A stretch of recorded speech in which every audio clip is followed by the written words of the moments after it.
think I'd like to talk about just a couple of things, like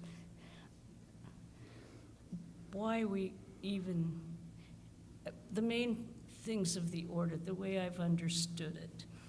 And that's the two things that I stood out for me when I first heard of Vedanta were the fact that it was the two things we had to be were absolutely truthful and to love God. That's it.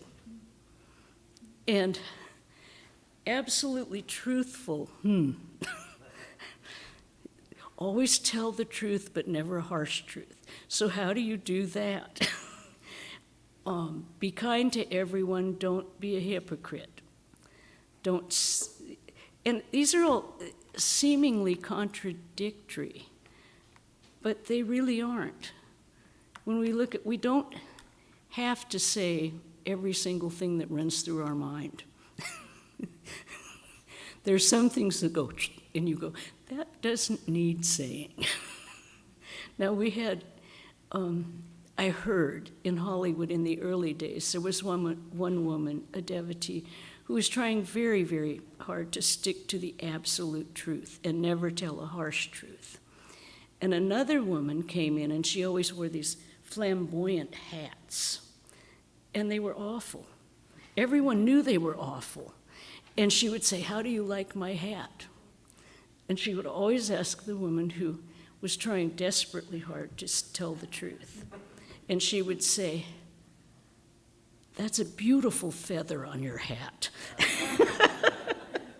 So if we are thoughtful enough, we can think of ways to tell the truth without saying something harsh to someone.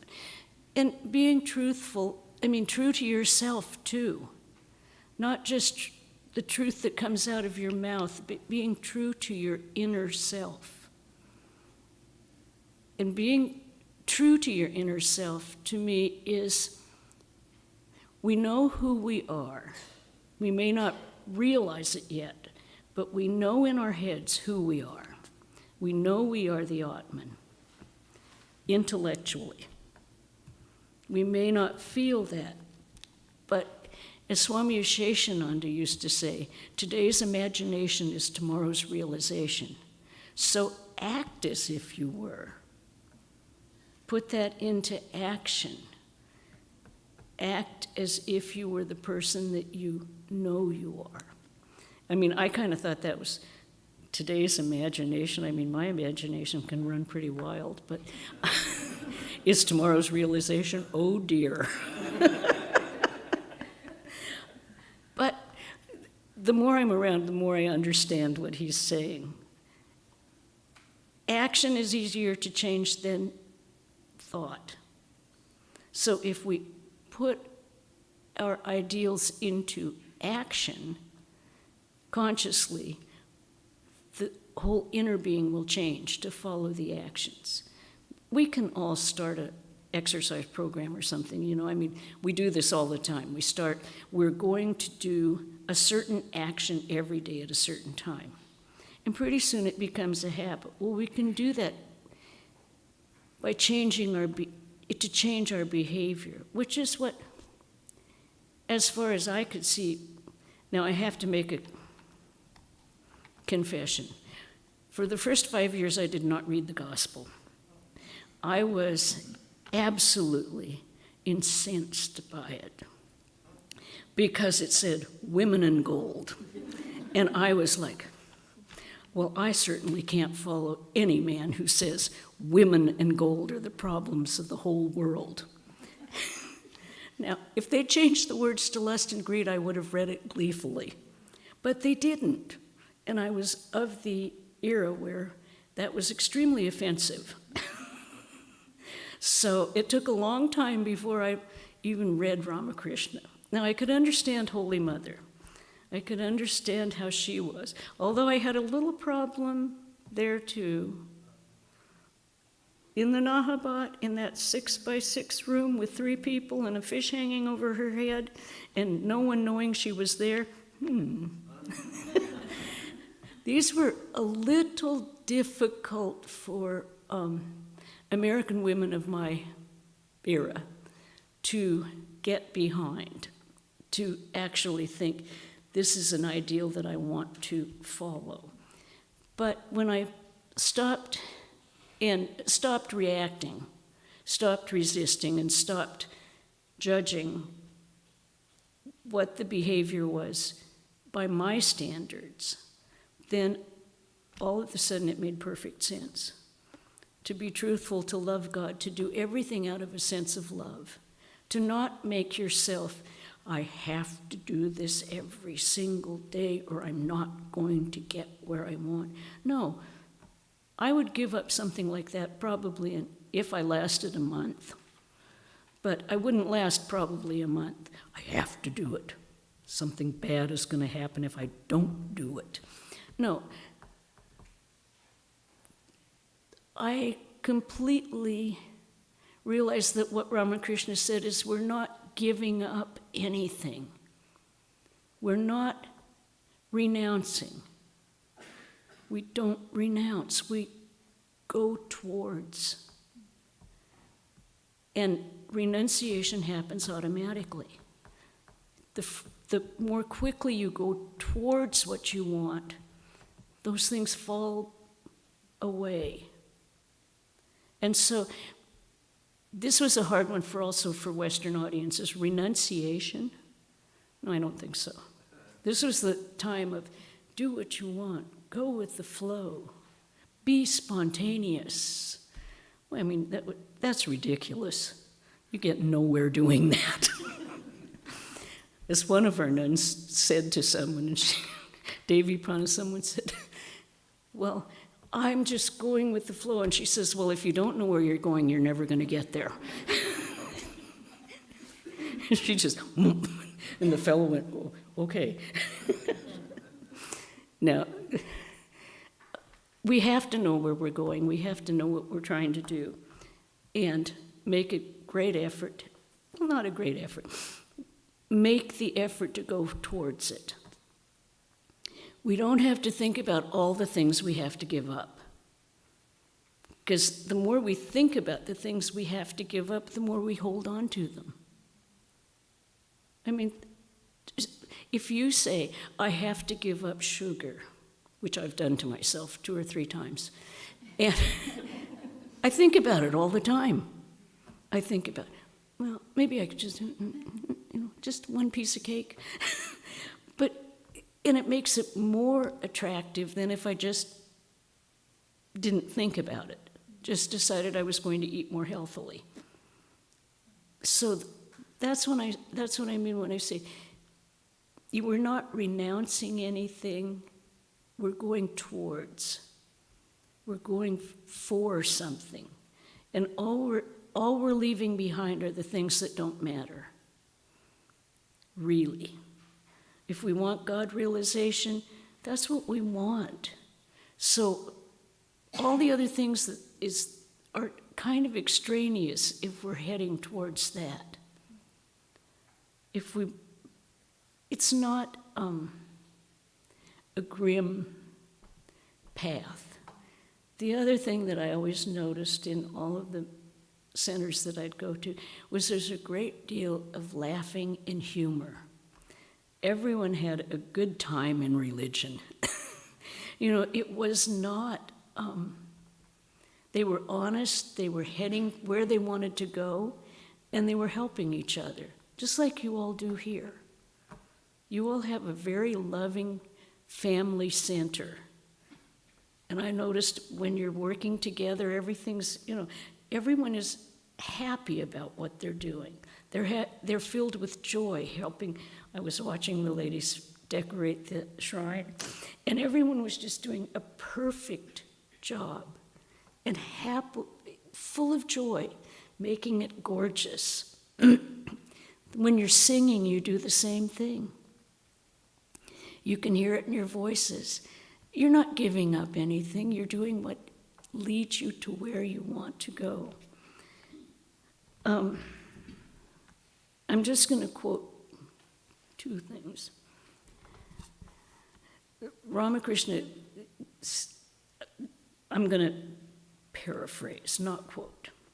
Truthfulness was the best austerity for realizing God. And the goal of human life is to realize God. What is required is heart, intense hankering and sincere longing for God. So this is where the devotion and, yes, we have to know, in order to know what the goal is, we study. We find out what the paths are, but the intense longing that comes in your heart when you feel your life is empty without God there, that's what's going to get us to realization.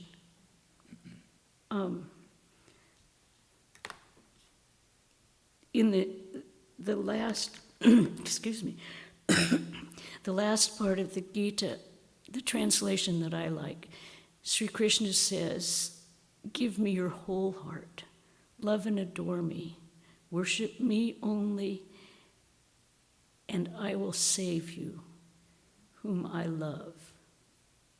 Now, to me, that's the whole essence of what the Ramakrishna order is about too. We do it. We give our whole heart to God, to Ramakrishna, and in that we serve man. We help ourselves. We further ourselves on our own path, but we also help all of humanity, because that's giving of your heart and your time is much more comforting to people than, yes, you give them food, we do too. We give food, we give this, we give that. You help them with the externals, but to actually give them your heart and your time and make them know that you care about them. That's where I feel that where the Ramakrishna Math mission excel. When I was first in India, I remember I was totally impressed with the hospital centers. We went to Kashi, and Saten Maharaj was in charge then. I don't even know what his Swami name was. He was Nikhilananda's nephew or something. And they had a practice of going in and worshiping the patients, doing the Arati light around the patients. And I thought, that's probably one of the most beautiful things I had seen, because it really was acknowledging in a concrete way that we honor the God within. So to me, that is what the Ramakrishna Math mission are about, helping where they can, with any way that they can in the villages or in the cities, the hospitals, the schools. They start these. I was so impressed when I heard Washington, D.C. was opening a medical clinic. I thought, whoa, now finally we're doing what the order wants. I think these things are all vitally important.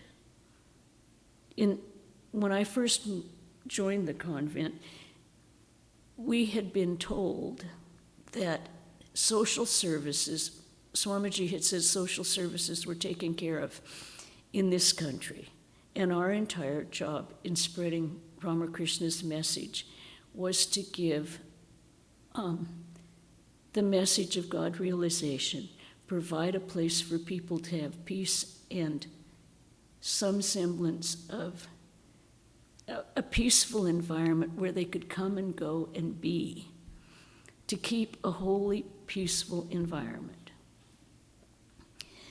And we did not get into any kind of social service for quite a long time. The early Swamis did not do that here in this country. That was not needed at the time.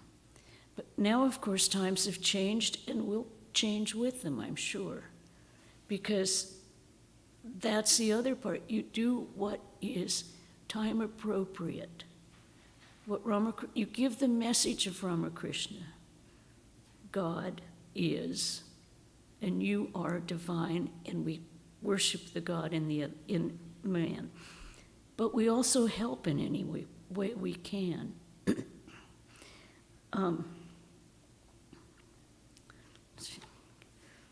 Can't see anything.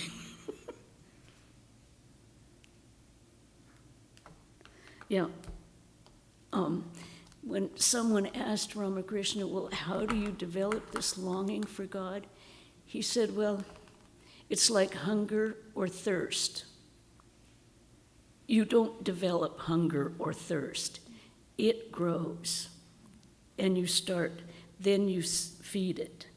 You feed hunger and thirst. He says the more you go towards God, the longing will grow, and the more intense your search for it will be. The more intensely you will be part of it. Now, I don't have a lot more to say about the Ramakrishna order, but that is what I think really impressed me the most as a kind of resistant semi-hippie in the 60s. A very resistant semi-hippie in the 60s. But, hearing those truths did change my life, even though I didn't read the gospel. And I did attend gospel classes when Swami Pravrajika gave them. And I guess I listened to parts of it. As soon as he said women in gold, but, yeah, Swami, you're... Please. I had the great good fortune of seeing Swami Prabhuvananda Maharaj once. It was way back in August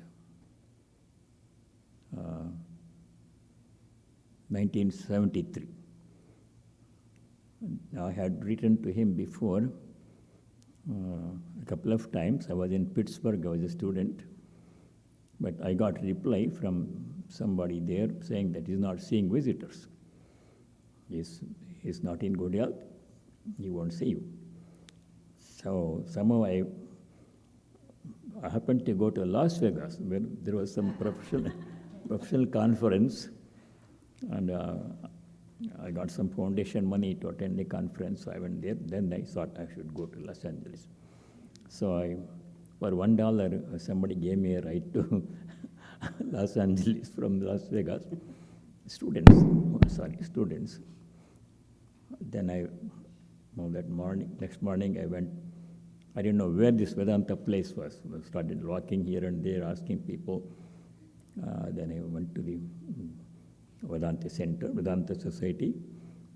So many buildings are there. I didn't know where to go, where he is.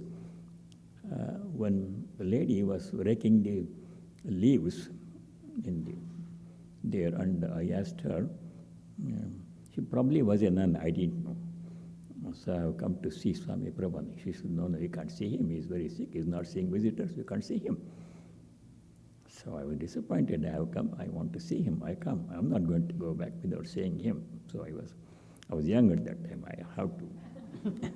So when I was standing there, not knowing what to do, I saw an Indian sadhu in Gerva cloth standing. Then I ran to him. It happened to me, Swami Chaitanananda Maharaj. And I told him, come. So he said, okay. He told me a building, go to that building. He is there, you see him. And after he come back, I'll be here. So I went and Swamiji, it was an overwhelming experience. The whole time I was crying. I didn't know why I was crying the whole time. And he was sitting there on a nice chair. I sat on the floor on the right side, and he asked me, who are you, what are you doing, etc. And then I said, Maharaj, please bless me. Then he took his right hand, kept it on my head like this. Oh, it's too far away. And shook it like this. And I was so overcome, I don't know what it was. I started crying. Then the automatic ended. So that was my great experience with, that was the only time when I could see him. afterwards I came back. So yesterday, Swami Atmagyananji and Bhaswatananji Maharaj and Chidbramanji, they spoke about the origins, early history events of the Ramakrishna order. And it started when a strong young man with the deep convictions, a student, college student, he, with a deep thirst for knowledge, he had read about God and he wanted to see someone. Is there someone who had actually seen God? So his professor directed him to an holy man in Dakshineshwar. So this young man went there, went to Sri Ramakrishna, and straight away asked him the question, "Sir, have you seen God?" This is what Sri Ramakrishna said. "Yes, I have seen God. I am seeing Him more tangibly than I see you. I have talked to Him more intimately than I am talking to you." That was the one time and only time when this young man got that reply. Everybody was willing to give long lectures on God, but no one had said they had seen God. Because of his deep conviction, boundless energy, and tireless effort, this young man, then known as Narendranath Datta, now known as Swami Vivekananda, because of him, we are all here today. The Ramakrishna mission, Ramakrishna order has made it for a person like me to be here in the company of Swamiji's devotees because of his grace. Swamiji spread this Sri Ramakrishna's message all over the world. Everywhere in India, he traveled, UK, America, mostly in the United States, every place, and carried the message of Sri Ramakrishna, message of spirituality everywhere. But Sri Ramakrishna's teaching was somewhat limited to that one area. Mostly it took place in the Dakshineshwar Kali temple where he used to live, and he used to go to the homes of various devotees like Balaram Basu, Suresh Mitra, and their satsang used to be done. That's where his teaching was.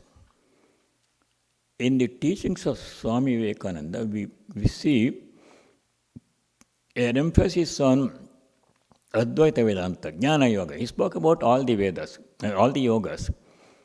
Jnana Yoga, Bhakti Yoga, Karma Yoga, Raja Yoga, everything. But we see a distinct emphasis there. In Sri Ramakrishna's teaching, the emphasis is clearly on Bhakti Yoga. He said, several times he said, for the Kali Yuga, the path of Jnana Yoga is difficult for most people to practice. How many of us can say with any degree of conviction that I am not the body, I am not the mind, I am the Atman? So he said for the Kali Yuga, the path of bhakti or devotion is most suited, doable by almost all the seekers. A special feature of Sri Ramakrishna's teachings on Bhakti Yoga is, in addition to the traditional teachings of the path of knowledge, such as repeating the God's name, holy company, and worship, Sri Ramakrishna added one more thing. That means he frequently mentioned that one has to practice discrimination between the real and the unreal. Discrimination, or I prefer the word discernment. Swami Tyagaranand in his recent translation of Viveka Chodamani has used the word discernment. To be able to separate what is real, means which is always there, eternal, unchanging, infinite, no beginning, no end, as opposed to what is unreal. So that discrimination one has to practice. This is an additional teaching that Sri Ramakrishna gave, in addition to his other Bhakti Yoga teachings. Everything that Sri Ramakrishna taught can be traced to the scriptures. There is nothing really new, but the way he presented the ancient truths hit our heart directly. It penetrated our heart directly. In simple language which everybody could understand, he conveyed the same sublime teachings of Vedanta in simple words that had been taught in the Upanishads, in the Vedas, in the Puranas and other scriptures. He sometimes made references to scriptures too. He would say in Adhyatma Ramana it is like this, in the Gita it is like this, in the Veda, Ashtavakra Samhita, he made references. But whatever he taught was all 100% based upon his own direct personal experience, not book knowledge. That is the speciality of Sri Ramakrishna's teaching, because it came from his heart, from his own direct personal experience. It made a deep impact on those who heard his teachings. To him, the Divine Mother was real. He could communicate with her, he could see her, talk to her every day as we see each other and talk to each other. One day when he was sitting, Sri Ramakrishna was sitting on the stone steps of the river, Totapuri came. And Totapuri looked at this young man, and immediately Totapuri recognized, oh, this is the fit person to study Advaita Vedanta. So he asked him, do you like to study Advaita Vedanta with me? And Sri Ramakrishna said, I have to ask my mother. I will go and ask her, and if she approves, if she says yes, I will learn Vedanta from you. So he went. At that time, Totapuri wondered, why should he have to ask his mother? Little did Totapuri know what Sri Ramakrishna meant by mother. It took 11 long months for Totapuri to know what the mother was. The mother whom Sri Ramakrishna referred to as mother, the Divine Mother, it took a long time for him to know, Totapuri to know. Sri Ramakrishna conveyed the main points of his teachings to M. Mahendranath Gupta. Most of it was conveyed in one meeting, the second meeting on a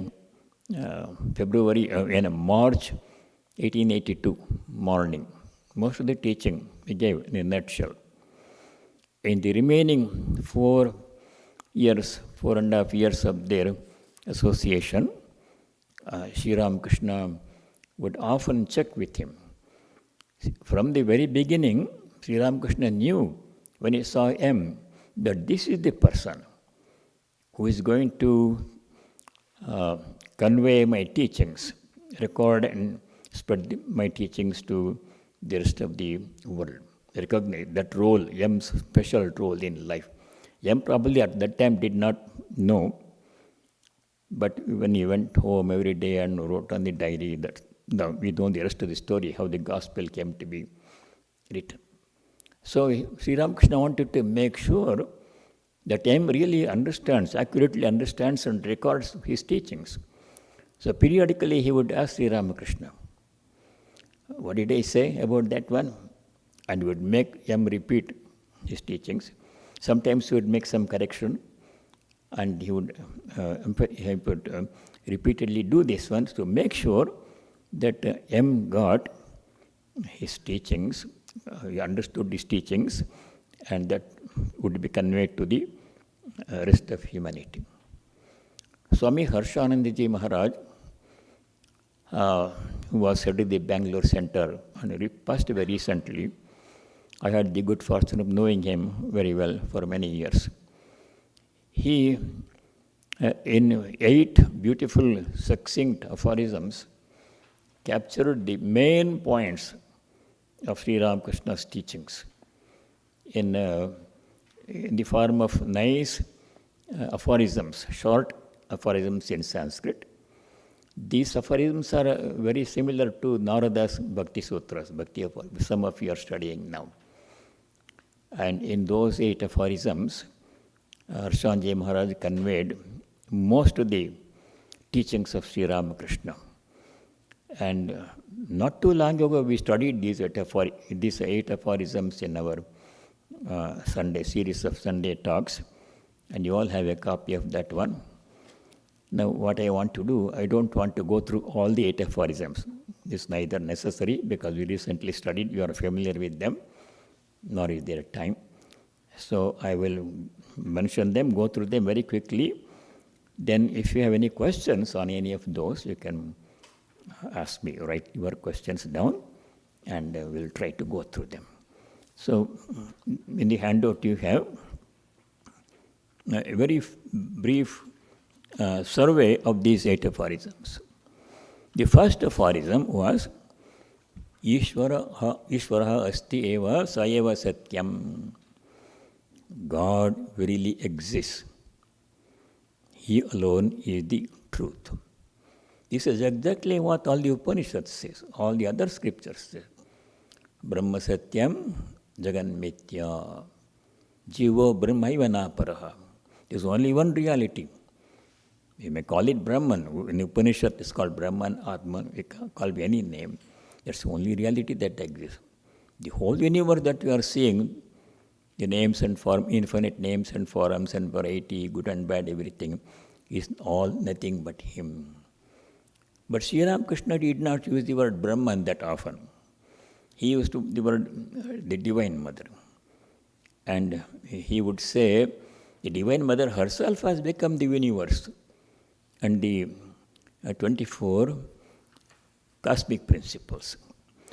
As I said before, this teaching, like all of his other teachings, was based on his experience. So, one occasion, in the Gospel, Sri Ramakrishna explains his own direct experience of seeing everything as Divine Mother. Many times it happened, but I like to read one short passage from the Gospel of Sri Ramakrishna, where he explained his own experience of how he saw the whole thing as Divine Mother. All the names and forms and everything melted, disappeared. So it's on page 345, 346 of the Gospel. This is the passage. After realizing God, one sees that it is God Himself who has become the universe and all its living beings. Divine Mother revealed to me in the Kali temple that it was she who had become everything. She showed me that everything was full of consciousness. The image was consciousness, the altar was consciousness, the water vessels were consciousness, the door sill was consciousness, the marble floor was consciousness, all was consciousness. I found everything inside the room soaked, as it were, in bliss, the bliss of Satchidananda. I saw a wicked man in front of the Kali temple, but in him also I saw the power of the Divine Mother vibrating. That was why I fed a cat with the food that was to be offered to the Divine Mother. I clearly perceived that the Divine Mother herself had become everything, even the cat. This was his main teaching. And next one he says, Tam drashtum jnatum tena saha alapam kartum cha sadhyam. Divine Mother is there, God is there, real, right. But can we see God? Can we experience God? Ordinary people like us. That he answers here. He says, Tam drashtum jnatum, to see God and to know God and to converse with God is possible, sadhyam. And he did it on a daily basis. And then one day he says, Sri Ramakrishna said to Rakal and other devotees that assembled there, he says, it was not merely God talked to me, Sri Ramakrishna, God talked to me. It was not merely his vision. Yes, he talked to me. Under the banyan tree, I saw him coming from the Ganges. Then we laughed so much. By way of playing with me, he cracked my fingers. Then he talked. Yes, he talked to me. On another occasion, so numerous occasions every day. When Swami Vivekananda, in the beginning he was skeptical about the visions of Sri Ramakrishna. Sri Ramakrishna used to have visions of God goddesses. But Swamiji didn't really accept that one. Then, when Swamiji objected, oh, how do you know that your visions are true? They may be your hallucination, mental images. Sri Ramakrishna became very disturbed. He cried. He went to he went to Divine Mother temple, and he prayed, "Oh Mother, Narendra says my visions are not real. Are they real?" And then he comes back and says to Narendra, "Hey, you rascal, you told me my visions are not true." Absolutely true. Mother told me. This is how it was. God is so real. To us, the world is so real. God is something remote, abstract. To him, it was the opposite. That was his second teaching. And he said, everybody can do that one. And he showed the way. The third aphorism is, Ishvara darshanam sakshatkarascha jivanasya lakshyam. Lakshya means goal. To see God, Ishvara darshanam, to see God, sakshatkarascha, to realize God, not only seeing but experiencing divine presence within us, within everybody else, and within everything else. That is the goal of life. People do so many things, depends upon whom you ask. What do you want to do most in your life? Some people say, my family is important to me. Some people say, my job is important to me. Some scientists say, my research is important to me. Some people say, to become the CEO of the company, that is most important to me. Or to become the president. So something is important. But for human beings, all these other things, property, position, power, fame, name, enjoyment, these are all not the goal. They come and go. Ma kuru dhana jana yavvana garbam harati nimeshat kalas sarvam. In the twinkling of an eye, all this will go away. Shankaracharya says in a beautiful Bhajagovinda Stotram, dhana jana yavvana garbam, youth, beauty, property, position, fame, they are there. In a moment, they are gone. The only goal, supreme goal of life is to know God. All other things, other achievements, other things in life, as much as possible we can do. We don't have to deny ourselves of any of these things.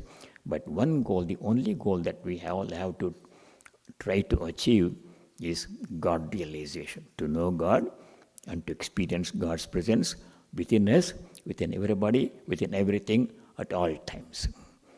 The fourth aphorism is Taddarshanena sakshatkarena cha sarvam kritam sarvam praptam.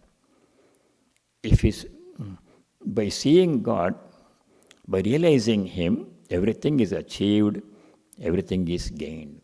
This is the highest goal. It's just like if you reach the highest goal, if you become the president of a company, then you have the benefit of becoming all the other lower positions. You can the benefit of being a clerk and executive supervisor, all that is included in when you become the. All the smaller things are included in the biggest thing. So all other things will have been achieved. The highest goal, by reaching that one, God realization, there is nothing higher that one needs to reach. There is nothing higher that can be reached. Yam labdva cha param labham manyate nadikam tataham. The Gita Sri Krishna says. By reaching that, by reaching God realization, there is nothing else greater than that can be achieved. So the fifth aphorism, tadartham guruna bhavitavyam, the need for a guru. Just we know from our studies. Sri Ramakrishna said, someone asked Sri Ramakrishna, is it necessary to have a guru? Sri Ramakrishna said, yes, for most people it is necessary to have a guru. He himself had 4 or 5 gurus, woman guru also. But rarely do we see somebody, a great Mahatma, without any guru. Bhagavan Ramana Maharshi didn't have any guru. Buddha didn't have any guru. And like how many Ramana Maharshis and Buddhas are there? But majority of people, we need a guru. Swami Brahmarupananda said once, to learn anything you need a guru. Even if you learn how to do pickpocketing, you need a guru to teach you that one. So the importance of Guru, Sri Ramakrishna emphasized. And he said, God alone comes in the form of a human being. Sachidananda alone is the Guru. He comes in the form of human being to teach us, to teach us the way to God, to take us to God. Then, this is all in the Upanishads. In the Upanishads it says, if you want to know Brahman, if you want to achieve Brahma Jnana, then you have to go to a Guru. And Guru must be qualified Guru. Tad Vijnanartham sa Gurumeva Abhigachet Samitpanihi Sotriyam Brahmanishtam. To know that one, Tad Vijnanartham. What we have to do, Gurumeva Abhigachet. We have to go to a Guru. Everybody cannot be a Guru. Sri Ramakrishna said, only that person who has received direct command from God to teach others can teach others. So the Guru must have a lot of qualifications. Those are described in the other scriptures. Here it's only two things are mentioned. Srotriyam Brahmanishtam. Srotriya means a person, Shrutis are the Upanishads. A Guru must have absorbed the essence of all the Upanishads and must have put it in practice, must be living. Then Brahmanishtam must be established in God consciousness. Such a person can take us to God. So like this, the importance of Guru is mentioned in the scriptures. Sri Ramakrishna also said that Guru is necessary. Then Sri Ramakrishna said to Brahmo devotees, Sachidananda alone is the Guru. If a man in the form of a Guru awakens spiritual consciousness in you, then know for certain that it is God, the Absolute, who has assumed that human form for your sake. The Guru is like a companion who leads you by the hand. And you must have, Sri Ramakrishna said, you must have complete faith in the teachings of the Guru.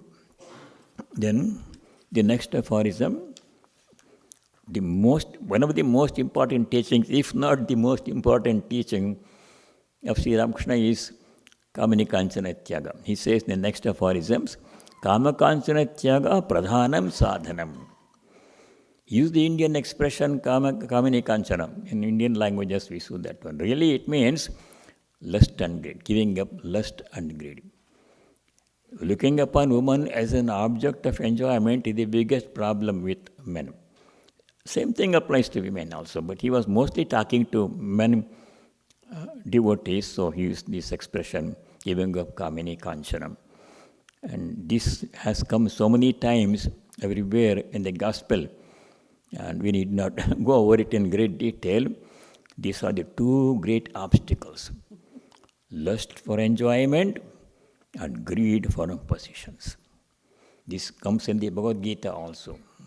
In Gita, Bhagavan Shri Krishna says there are three enemies, great gateways to heaven. Trividam narakasyedam dwaram nashanam atmanam. The three big gateways to heaven. A lot of traffic jam is there. Many people are rushing. Gateway to heaven is one narrow and one. Not many people there. Gateway to hell. Trividam narakasyedam dwaram nashanam atmanah. What are they? Kamaha, Krodaha, Tatha, Lobaha. Greed also is added there. Kama, Krodha, Lobha. Tasmadeta Triyam Tyajet. That was the teaching of Sri Ramakrishna. Swamiji put it in a very strong words in his Song of Sannyasin. Great teachers like Shankaracharya, Sri Ramakrishna, Swamiji, when they want to convey the truth, they will be blunt. And it may be harsh, but that is the truth. Swamiji says in the Song of Sannyasin, truth never comes where lust and fame and greed of gain reside. No man who thinks of woman as wife can ever perfect be, nor he who owns the least of things. So in this way, Sri Ramakrishna emphasized very often, every occasion he said, give up Kamini Kanchana, by which he meant give up desire for unreasonable, adharmic enjoyment, and give up greed for more possessions. That was the next teaching. Then two more. The seventh aphorism was Satyam cha, truth also. This is the most important teaching. He himself meticulously followed truth. Truth includes keeping upon words. If I say I do something, I must do that something. Once he went to Vishwar Chandra Vidyasagar to visit him. During the conversation, Vishwar Chandra Vidyasagar said that he will go and visit Sri Ramakrishna in Dakshineshwar. But for a long time he could not go. And Sri Ramakrishna said, Vishwar Chandra Vidyasagar said he would come and visit me. He has not come and visit me. To keep up one's word is very important. He himself meticulously followed it. Once he said, I will go to Jaddu Malik's house. On that day he could not go. So many things happened. But midnight was approaching. No, I must go. I was given the word. So I went to his property, put one foot there before midnight and said. So meticulously following the word, what we say we do, we must do. That is a part of truth, absolute truth. Truthfulness is the main discipline in the Upanishads. First instruction the teacher gives to the departing students in Taittiriya Upanishad is Satyam Mada. Then Dharmanchara and all those things will come. In the Upanishads he says, Satyameva jayate na anritam. Truth alone triumphs, not untruth. By the path of truth is upheld the path to the divine. So Sri Ramakrishna emphasized that one. And the last aphorism was, Vyakulatayaiva api Ishvara Sakshatkaraha Sadhya. Vyakulata as an alternative, Vyakulata means intense longing for God. We all have desire for God, otherwise we would not be even here. We all have desire to know God. But the intensity has to be increased. Mild desire is not enough. By the grace of God, by the blessings of the Guru, by our own practice, we have to intensify our desire to know God. He himself had that intense desire, Vyakulata. We reread, when he was doing this sadhana in Dakshineshwar at the end of the day, he would roll on the ground with the tears from his eyes, rubbing his face on the ground, crying, oh mother, one more day has gone and you have not revealed yourself to me. People thought why he is calling mother, must be something wrong with him. They thought he was mad. Yes, he was mad. He was mad after God, Divine Mother. Everybody is mad after something. Some people are mad after money, some people after position, but he was mad after God. So that intensity has to be there. He gave a parable to illustrate this one. In the parable, he says, I will summarize this one. There was a Gurukulam, and some students were living with the teacher. And one day, a student asked the teacher, sir, you say we have to see God, and I've been here with you studying for many years, I have not seen God. When can I see God? Then the teacher takes the boy, holds his hand and enters the lake, and suddenly puts the head, presses the boy's head under the water and says, keeps it for 4 or 5 seconds, releases him. Then the boy comes up and breathes. Then the teacher asks, what did you think when your head was? Sir, the only thing I wanted to do was to be able to breathe. At that time, if anything else, if you give it, you will push it away. No, only thing I want to do is to be able to breathe. If you have that degree of intensity, to see God, God vision is immanent. So that was the intensity which Sri Ramakrishna emphasized.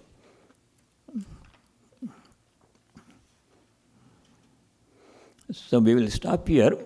We'll have some time for questions. If you have questions on these or other topics, please.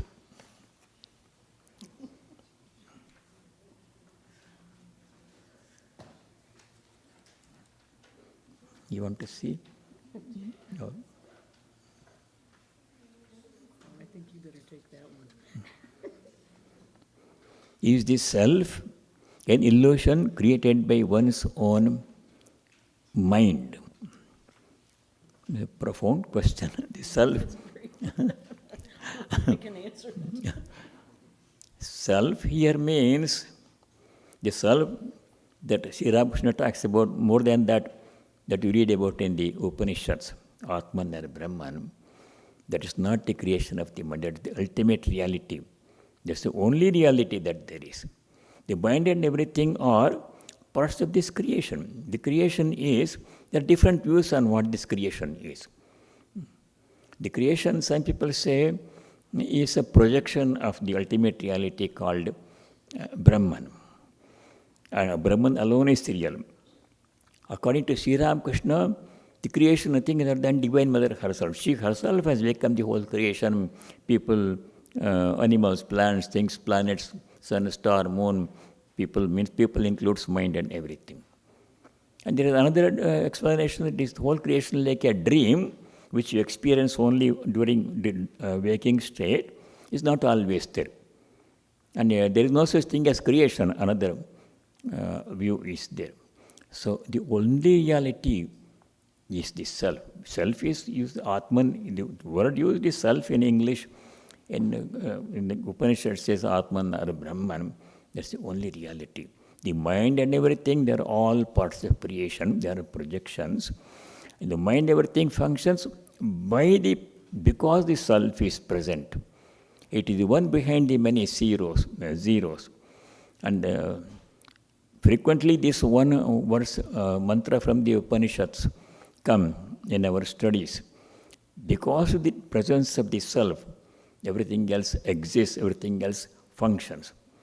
Na tatra suryo bhati na chandra tarakam nema vidyuto bhanti kuto yamagnihi tameva bhantam anubhati sarvam tasya bhasa sarvamidam vibhati. This comes in Mundaka Upanishad, Katha Upanishad, Shvetasvarata Upanishad, maybe other places. The priests chant it when they're doing the puja. There's a Bengali song, Surja, Nahi Surja, that one. So it's the self is the only reality, ultimate only reality. Everything else is a projection, is creation. So it's not a creation of the mind. Illusion is not an illusion created by the mind. No, it's the opposite. Anything else to be added? Thank you. This one I can. Japa. How does this purify the mind? Does it act as a firewall and keep out thoughts and emotions, or does something else happen in the mind? All of the above. You can, I know I have been told you don't use japa to replace thoughts, but the more japa you do, the less the thoughts come into your mind. And so Swami Pravrajika in the early days used to give a lot of Purusharna to his monastic disciples. And it was, japa goes up and goes down as the moon. And you start with 1,000, go up to 10 or 15,000, and then back down. And yes, it purifies the mind. Because when you have to concentrate that much, or he would give people, do 10,000, 20,000 a day. Now, you're holding full-time jobs, and these people are trying to do this thing. He was strict. Yeah. It was not easy being his disciple.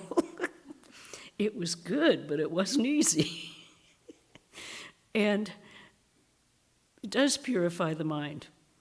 And it also sets up a situation where even as you go on in your spiritual life and you don't necessarily, things come up and you can't get to your practices at the precise time they should be done, the mantra kind of is constantly there. So yes, japa acts as a firewall and keeps out other thoughts. It also purifies the mind. Now, but you just follow what your guru says. Swami Sarvadevananda, he had a disciple, and she called me up and she said, I'm doing this and this. She'd just gotten initiated, and she was telling me what she was doing. And I said, did he tell you to do that? Because it sounded so strange. And she said, well, I don't really remember if he told me or if I read it in a book. So I told him, and he said, "You tell her not to edit the guru. Do not add or subtract. Follow the directions." So.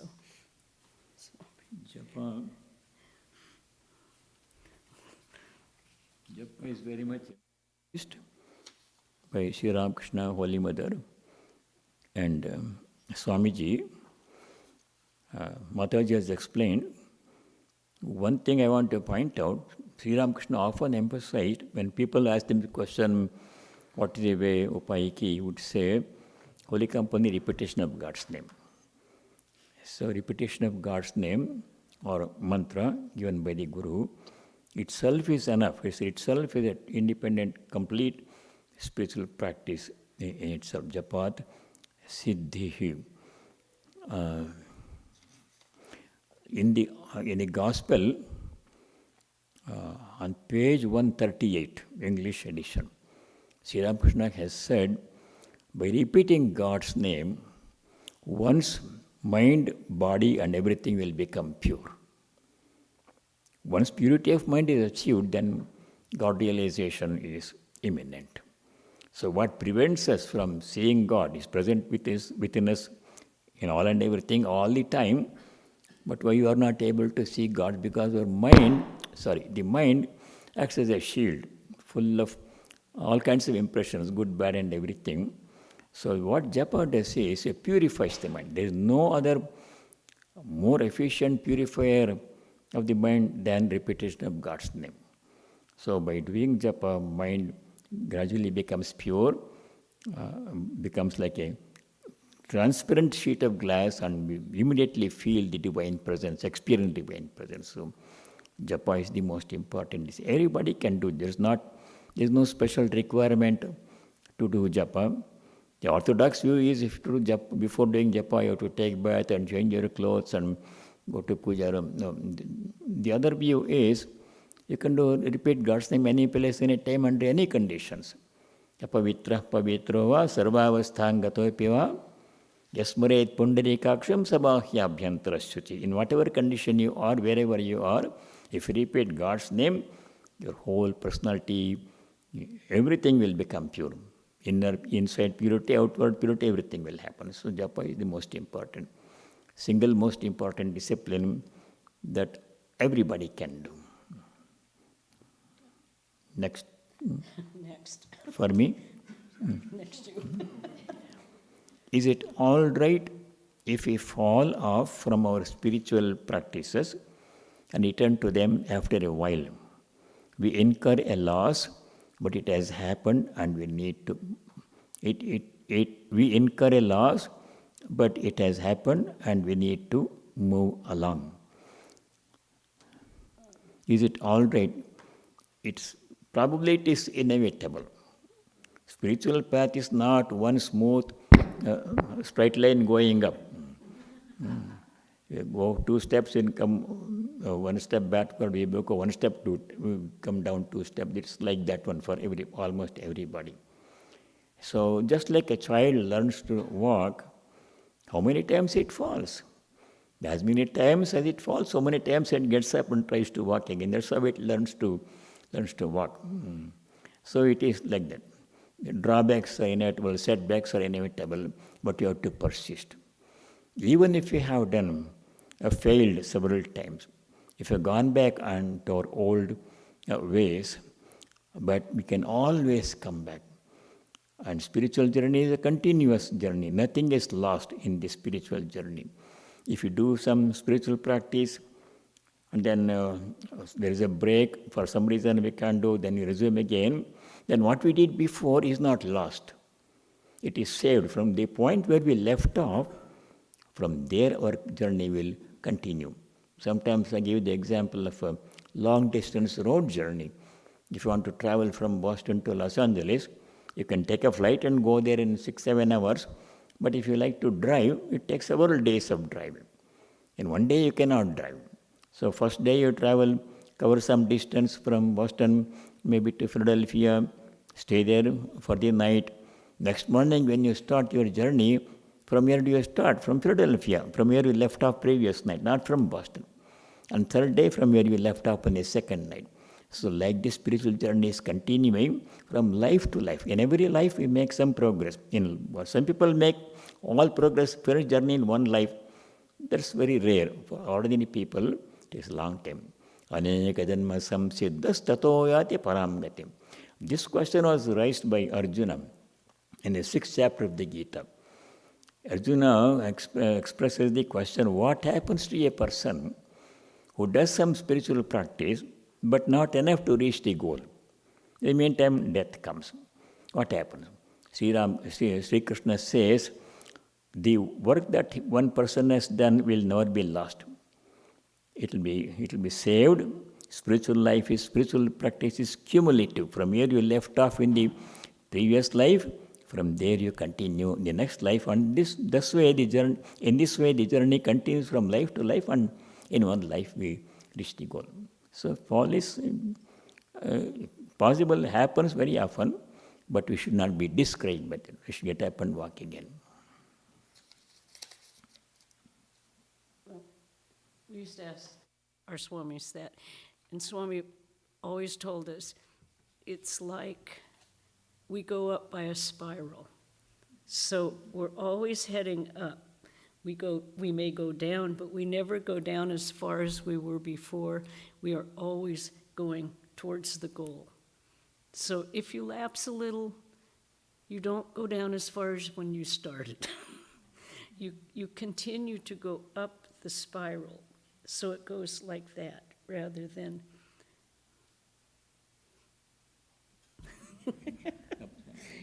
rather than up and down, you're continually going up, which was always very encouraging for us.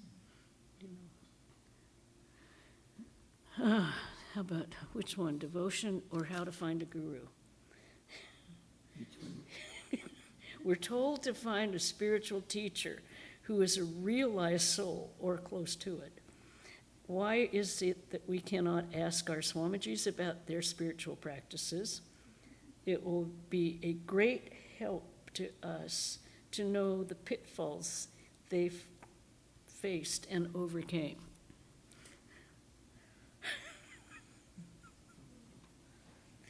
My goodness, that's getting nosy.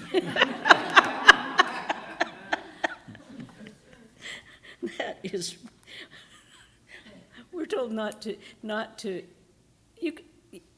how do you find a spiritual guru who is realized? Well, I think you've met many Swamis in the order, if you're doing this path. And in India, you don't have a lot of option. You have the president and vice presidents. In this country, you have the heads of centers. And the heads of centers are given the badge of authority to initiate. Now, luckily with the travel that's going on, you meet many of the Swamis. Is there one that you're particularly drawn to? Is there, in the 40s and 50s, you didn't meet anyone. You met the Swami in your center, and that was it. We all had the same guru. There was no interaction. So how do you judge if they're spiritually realized? I don't know. If you have faith in Ramakrishna, who is the guru, you have faith that the people who are given the badge of authority are conduits to Ramakrishna. And why don't you ask your Swamijis about their, because they won't tell you. They don't like to talk about it. And also it's not, in many cases, if you have had any experience, this was another thing. You have Swamis who are mystics, like we heard last night, Vijnananda and Brahmananda. Mystical experience is not the whole criteria for spiritual realization. It does not guarantee that you are that you have realized God. It's a temperament. Some people have a mystical temperament, some don't. It doesn't mean that the ones who never have a vision have not attained great goals in their spiritual life. It's just a different manifestation. Swami Pu was a mystic. Swami Pravitrananda was not. They were both, in my estimation, completely equal in spiritual attainment. They said over and over again, it's a temperamental thing. It's not a measure of spiritual growth. So, which is another reason why we don't talk about it. Because in the United States, someone says, well, I had this experience. Well, then everyone's wondering, why don't I have that experience? Because it's not a competition. It's not, we all have to have the same thing. And what's the other? I think Swami C said what pitfalls and how they overcame. You don't need to know all of ours. Devotion is the preferred path in this yoga. How does one cultivate devotion? How will I know that I am a devotee? I doubt myself often. I am not fond of rituals. So outside of rituals, puja, etc., how can I become a devotee? Devotion, spiritual preferred path in this yoga. How do I cultivate devotion? Sri Ramakrishna has answered this one in very simple terms. Devotion you already have. Everyone has devotion in his or her, without exception. But the devotion that we have is usually directed in the wrong direction. Some people are devoted to their profession, some are to their family, some to something else, but devotion is there. The practice of devotion means directing that devotion towards the highest goal of life, namely God, and purifying that devotion. In the beginning stage, the devotion is combined, mixed with some desire. We worship God because we want something from God. God is a means for us to achieve something that we need. So that is how devotion begins. In the Gita, Sri Krishna says it is okay in the beginning to ask God for something. Whatever you don't have, you think you need to have or something, you're having some problem, you can ask God to remove the problem. It's okay to that one. That's the beginning level of devotion. Sri Ramakrishna calls it Vaidhi Bhakti, repeating God's name certain times, certain number of times, etc. But gradually, that devotion has to be directed only towards God and made free from all other desires, not prompted by desire, not prompted by fear or any other reason, pure devotion that has to be cultivated. How to do that one? Teachers are given many instructions. In Narada Bhakti Sutra, we have many instructions. Sri Ramakrishna's instructions are very simple. It's repeating God's name, seeking holy company, taking care of duties, doing all our work as worship of God. And when householders, when they have to lead their life, with one hand they have to perform their duties, with the other hand they have to hold on to the feet of the Divine Mother, and when duties are finished, hold on to her feet with both hands. So, devotion, performing all the works, taking care of one's responsibility, taking care of one's own family members, parents, children, and seeing God in all of them, serving God in all of them, repeating God's name as much as possible, constantly remembering God, and doing all the work that we do without distinction, whether it is secular or spiritual work, doing everything that we do as offering to God, as worship of God, as service of God. By doing all these things, constantly devotion will. I think this question just answered. Devotion, it's all well to read and listen about devotion. How do I know I'm a devotee? I think you just answered that, Swamiji. Tears do not come to me, my hair does not stand on end, nor am I filled with longing for God. No intense longing like Thakur had. What do I do? Well, let me tell you, an avatar is a little different from the normal person. And so if your hair does not stand on end and tears don't run constantly, I think that's okay. You have already taken up the path of trying to find. Thakur has shown you the extreme manifestation of that longing. But most of us could not handle that. We wouldn't last like a day with that kind of intensity of emotion. He was an avatar. Their being absorbs that, can handle that kind of intensity. It's the same way with Jesus. The intensity of the practice and the intensity, it shows us what it is, but it isn't necessary to reach that state. You may in the end, but. And what do I do? Today, tomorrow, I'm trying hard to practice. Keep doing it. Just persevere and hold on. Every day, a routine. And try and maintain one that you can maintain. Don't make a huge thing that you know it's so overwhelming that you're going to give it up in a week. We tend to, with enthusiasm, overwhelm ourselves with a huge rigmarole. I'm going to meditate for 3.5 hours a day every day. Well, given the way life goes, unless you're in a monastery or if you have a family, you can't do that. If you manage an hour a day, that's extremely intense. And you take care of your family, as Swami said, as worship to God.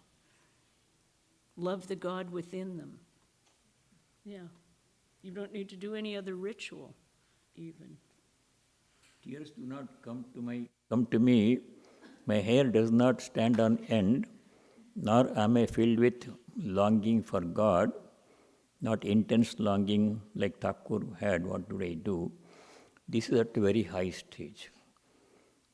In beginning level, we don't feel any of these things. To achieve that stage, by hearing the name of God once, a person, tears of devotion flow from his eyes, that Sri Ramakrishna explained in the very first page of the Gospel. That is at a very advanced stage. I saw one like that one. I had when I was in Bhubaneswar, I used to go to the Ramakrishna Math in the evening after work. At that time, Swami Apurvanjaji was transferred from Banaras, Varanasi to Bhubaneswar. Before him, some other Swami was there. So everybody said, Holy Mother disciple is coming, Holy Mother this disciple is coming, excited. But I didn't know Holy Mother disciple. I was a beginner, didn't know anything. But Swamiji came and he was like everybody else, nothing different outside. When he used to talk about Holy Mother, now that end is not formal talk like this, just evening satsang. And one day he said, he was talking about Holy Mother, and he removed his sleeve like this. His hair, all the hair was standing on her. I actually saw that one. That very high stage of devotion, he had seen Holy Mother served her. But for that to happen, we have advanced stage. Right now, even the interest to listen to God's name, chanting God's name, that itself is an indication of devotion. Gradually, those things will happen.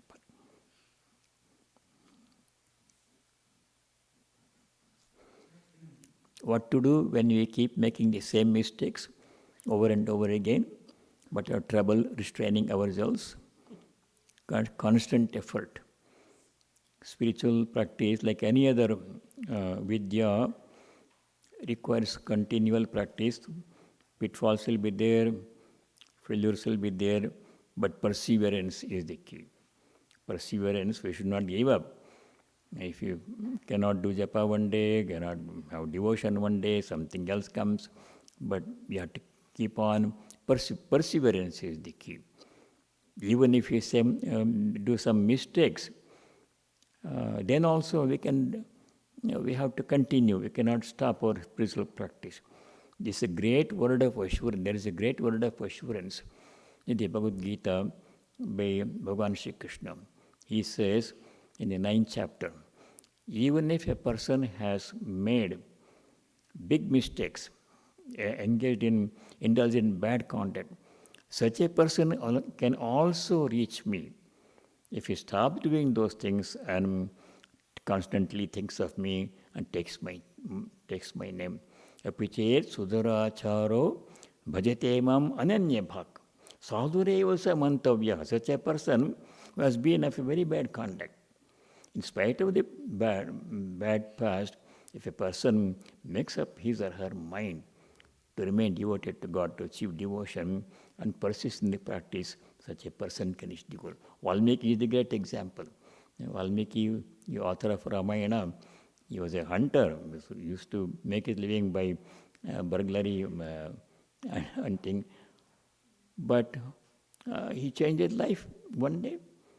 Narada and another Rishi were traveling, and I asked him, why are you doing all these things? This is my livelihood, he says. But you saw sinful deeds, but I support my wife and family. I said, go and ask your wife and family, do they share your sin? He goes back and, no, they don't. They said, it's your problem, you have to support us. How will you make your money? Then they said, no, stop doing this one. Gave him the word Rama mantra, simply. That's all he could do. Repeat this name. And he did that one. And that Ramayana story we know. We don't have to go story. What happened? He wrote, being great devotee. All this, in spite of his bad past, became a great Mahatma. Even today, after how many millennia, we remember Valmiki studies Ramayana. So there is always hope. In spite of, we should never be discouraged. We should persevere and continue our practice. 2 more are remaining. Okay. This one I think has been answered. How do you increase your longing for God? I think that's the third one of that. So, yeah. I heard somewhere that we cannot obtain more knowledge until you make room for it. How do you make room? How do you make more room? More room for knowledge? That means, it can be done. We have to examine what are we pursuing now. What is my mind occupied with right now? If you take one 24-hour day, 24-hour period, you examine what did I do, what I am going to do. How much of this 24-hour did I spend seeking knowledge or seeking God? How much of this 24-hour did I spend doing other worldly duties?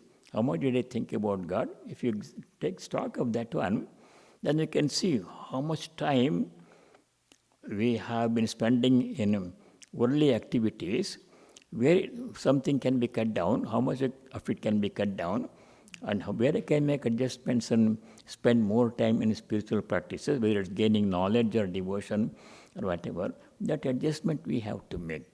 We have to periodically take stock of our life. What am I doing? How much time am I spending in worldly pursuits? How much of it is necessary? How much can be dispensed with? By self-examination, by changing our work, we can pursue knowledge. What we want to pursue, that we have to spend more time on that one. So if you say, how can I make more room for it? By making more room for it. I would say there, so that is... you can have as much, pursue knowledge as much as you want. We hear Satchidananda, it's infinite. But what kind of knowledge do you want? Is it the kind you want to pursue that leads you towards your goal? And to make room for that, you give up the other stuff. You just keep pursuing what leads you to your goal, and you don't have time for the television programs or the novels that you want to read. You Also, take what you want, you know. Seeking knowledge and devotion is one thing, and doing worldly things is another thing. We make that separation, big separation. Yeah. Actually, there need not be. No. What we call secular activities, all of them, most of them can be converted into spiritual activities by changing our attitude. Cooking, cleaning, routine duty like that, folding laundry, taking care of children, driving them to school and activities. All of this we think, oh, I have to get, I'm stuck with this, I got to get around now, time to do a spiritual practice. No, they are a spiritual practice. When you feed your child, you are feeding baby Gopala. When you cook for your family, you are cooking for the Lord. He eats through all the mouths, is He who eats the food you cook, the Lord Himself. So this way, converting all activities can be converted into spiritual activities by doing it as worship, as offering, as service of the Lord. This is what Bhagavan Sri Krishna says repeatedly. Whatever you do, offer it to me. Yat karoshi yadashnasi tat karosham adarpanam. So if you offer this, do all your work as offering to God, as service of God, as servant of God, as worship of God, then we are doing spiritual practice. Our whole life will become an unbroken stream of prayer and worship. Everything is worship. Remember Brother Lawrence's life, many of you are studying. So there need not be any separate activity, spiritual activity. Everything can be spiritual, spiritualized. Spiritualizing daily life. Swami Ashokananda lecture was there, I think, one like that. Okay. When you said there is no difference between spiritual life and secular life, it's our attitude. When I first was in India, I sat in Bharat Maharaj's office every evening, and there was music playing all the time. Now, he didn't speak much English. I hadn't gotten much Bengali. But he asked me, what kind? And I listened to it, and I said, it sounds like Bollywood music. And he said, it is. He said, all music, if your attitude is offering it to God, is spiritual music. And I thought, actually, it's kind of true. I don't know about rap. But all the other songs, I mean, if you're singing to God, they are spiritual. But he made that point clearly to me, that we don't have this and then this. It has to be that. Closing song. Swamiji, my handwriting is very bad, so I'm standing and asking this question. Morning I made an attempt, gave a written, Swamiji, he could not read most of it. So, you all have read so much intensely about the teaching of Ramakrishna and Shankaracharya. Swamiji, what is the subtle difference between the two of great personalities that we, at every age we are coming across with their teaching? You have to answer. I didn't hear the question. I don't know. What is the difference between Shankara and main teaching of Shankaracharya and Sri Ramakrishna? yeah. I, quite frankly, am not too much of a Shankarite. I tend to go strictly with Ramakrishna. I don't care what their differences are. You will have a much more intelligent answer than that. Swami? Concluding song. The answer to it, what's Shankara and Ramakrishna, the difference in their teachings? Difference is, apparently there are differences. Shankara emphasized self-knowledge, Atma-jnana, but he also taught bhakti. People think Shankara is only Advaitin. He was much more of a devotee than a Advaitin. Sri Ramakrishna emphasized bhakti. Outwardly he was a bhakta, but inwardly he was a jnani. Essentially there is no difference, but the emphasis. Sri Ramakrishna was all devotion outside, but inside he was a jnani.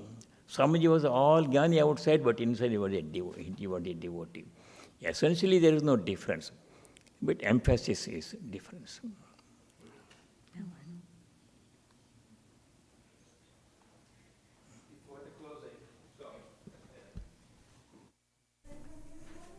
Before the closing, before the closing note, let me just very briefly express my thanks and gratitude to our two visiting monastics who have come, to our dear sister Krishnaprana, and to our Swami C. It's been a wonderful retreat. Thanks to all of the speakers, thanks to all of the devotees, and I think this was really one of the nicest Labor Day weekend retreats that we've had, and I hope all of you all enjoyed it. We'll have a closing song now, and then we have tea and snacks in the basement. Then 6:30 Arati. Huh? What did I do? Another snack. Yeah. And then Arati 6:30, 7:30. We'll have some dinner for everyone, and we'll show some more of those reminiscences of Swami Swahananda ji. And for those of you who are interested, you can just download any of these. They're all available on YouTube.